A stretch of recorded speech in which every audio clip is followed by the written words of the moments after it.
5 సంవత్సరాలు అరాచక పరిపాలన నుంచి విముక్తి చెంది ఆంధ్రప్రదేశ్లో మంచి ప్రభుత్వాన్ని ఏర్పాటు చేసుకోవటం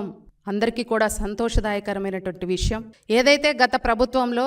అన్ని వర్గాల వారు కూడా ఏ రకమైనటువంటి ఇబ్బందులు పడి ఉన్నారు, అన్ని వర్గాలు, ఒక ఎంప్లాయీస్ కానివ్వండి, అలాగే వ్యాపారస్తులు కానివ్వండి, అలాగే యువత కానివ్వండి, మహిళలు కానివ్వండి, ప్రతి ఒక్కరూ కూడా ఎన్నో ఇబ్బందులు పడినటువంటి పరిస్థితి. ఏదైతే ఆ పరిపాలన నుంచి మంచి ప్రభుత్వాన్ని ఏర్పాటు చేసుకొని మళ్ళీ చంద్రబాబు నాయుడు గారు ముఖ్యమంత్రిగా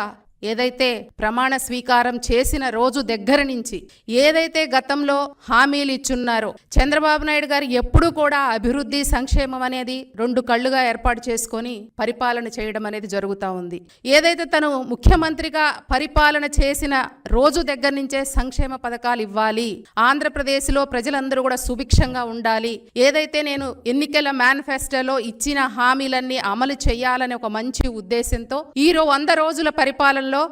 ఎన్నో సంక్షేమ కార్యక్రమాలు, ముఖ్యంగా పెన్షన్స్, ఏదైతే మొదటి నెల అన్నమాట ప్రకారం 7,000 రూపాయల పెన్షన్ కానివ్వండి, అలాగే ప్రతి నెల 4,000 రూపాయలు ఏదైతే అవ్వా తాతవులకు కానివ్వండి, ఏదైతే ఒంటరి మహిళల అక్కల చెల్లెమ్మలకు కానివ్వండి, వారి ఇంటికి వెళ్ళి ఒక చంద్రబాబు నాయుడు గారు పంపించారు, ఒక సొంత అన్నలాగాని ఇచ్చే కార్యక్రమానికి శ్రీకారం చుట్టడం అనేది కూడా జరుగుతూ ఉంది.